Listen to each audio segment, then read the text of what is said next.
تبارك الذي بيده الملك وهو على كل شيء قدير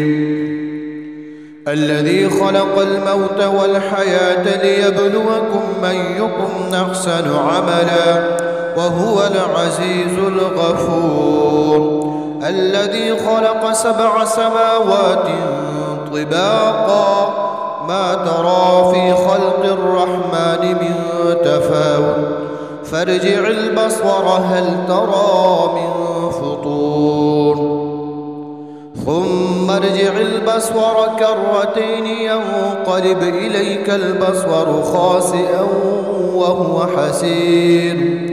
ولقد زينا السماء الدنيا بمصابيح وجعلناها رجوما للشياطين واعتدنا لهم عذاب السعير وللذين كفروا بربهم عذاب جهنم وبئس المصير إذا ألقوا فيها سمعوا لها شهيقا وهي تفور تكاد تميز من الغيظ كلما ألقي فيها فوج سألهم خزنتها ألم يأتكم نذير قالوا بلى قد جاءنا نذير فكذبنا وقلنا ما نزل الله من شيء إن أنتم إلا في ضلال كبير وقالوا لو كنا نسمع أو نعقل ما كنا في أصحاب السعير فاعترفوا بذنبهم فسحقا لأصحاب السعير إن الذين يخشون ربهم بالغيب لهم مغفرة وأجر كبير وأسروا قولكم أو اجهروا به إنه عليم بذات الصدور ألا يعلم من خلق وهو اللطيف الخبير هو الذي جعل لكم الأرض ذلولا فامشوا في مناكبها وكلوا من رزقه وإليه النشور أأمنتم من في السماء أن يخسف بكم الأرض فإذا هي تمور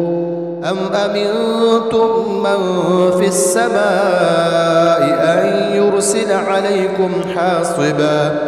فستعلمون كيف نذير ولقد كذب الذين من قبلهم فكيف كان نكير أولم يروا إلى الطير فوقهم صافات ويقبض ما يمسكهن إلا الرحمن إنه بكل شيء بصير أمن هذا الذي هو جند لكم ينصركم من دون الرحمن إن الكافرون إلا في غرور أمن هذا الذي يرزقكم إن أمسك رزقه بل لجوا في عتو ونفور أفمن يمشي مكبا على وجهه أهدى أمن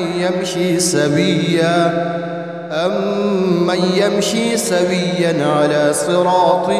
مستقيم قل هو الذي أنشأكم وجعل لكم السمع والأبصار والأفئدة قليلا ما تشكرون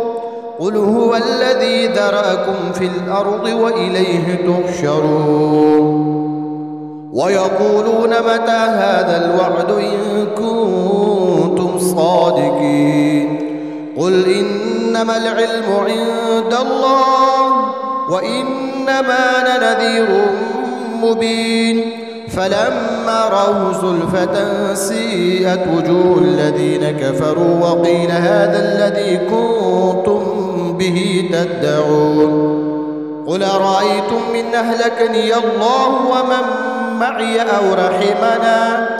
فمن يجير الكافرين من عذاب أليم قل هو الرحمن آمنا به وعليه توكلنا فستعلمون من هو في ضلال مبين قل أرأيتم إن أصبح ماؤكم غورا فمن يأتيكم